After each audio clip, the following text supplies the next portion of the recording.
Hi everyone, this is Kate from 5-Minute Crash Courses. The hot topic that I'm going to cover today is lobbying. Seems really simple, asking the government to implement laws that favor the public's opinion. But the reality is that there's a lot more going on down on the lobbying floor.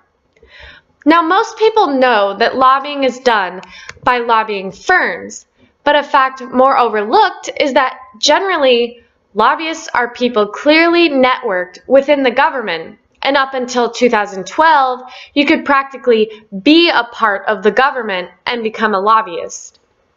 A major flaw with that impenetrable network was that many previous lawmakers became lobbyists, and then the democracy no longer mattered, but rather previous relationships, favors, and the nitty-gritty check that lobbyists provide to the official took over.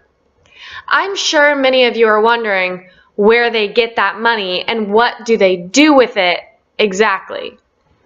The job of these lobbyists is to use money received from a certain corporation or PAC or super PAC to persuade an elected official to vote a certain way on a bill or to get their political agenda moving and to get their bill on the docket.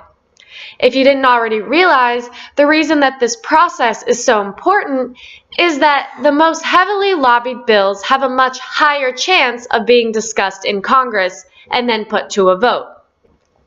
Arguably, the most influential lawmaker is the Speaker of the House of Representatives, Paul Ryan. And with this power also comes a large amount of lobbying firms that go his way. Influence pays. The more interesting part of lobbying is the fact that the money that goes to the lobbying firms can come from anywhere. A corporation concerned about internet safety bills, or an individual who wants to fund his favorite politician's political agenda. It doesn't matter. And according to the 2010 Citizens United Supreme Court case, money is a form of free speech and is protected by the First Amendment. So lobbying must be a democratic process dependent on free speech, right? Not exactly. According to a late United States Senator Byrd, one person, one vote does not apply when the great body of citizens is underrepresented in the halls of Congress compared to the well-financed, highly organized interest groups. In common English, this pretty much means that those who have power have money and the ability to have a conversation with a senator.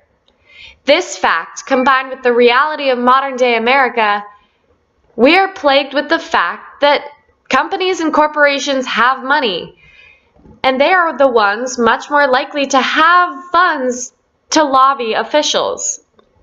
Super PACs also play a role in the money monopoly because they can donate unlimited amounts of money to elect their candidate, and then their investment translates to power on the lobbying floor. This isn't inherently undemocratic. It just takes advantage of the reality within the lobbying system. One example in which lobbying functions as a democratic process is when super PACs with many small individual donators can compete with strongly funded organizations, which is rare. An example of this competition is a lobbying funded by the National Rifle Association versus the Super PAC's Citizen for Reasonable Solutions. The Super PAC, founded in 2013 by former Arizona Representative Gabriel Giffords, raised over $6.5 million in its first 6 months from 72,420 donors to lobby against the historically powerful National Rifle Association, which has dominated the gun control lobby for many years. While this is a very hopeful example of democracy, the lack of change in gun control since 2013 also brings in the trickier part of lobbying, the part that makes it less democratic. The relationships that the lobbyists have with the politicians affects their decision, sometimes more so than the public's opinion on a bill.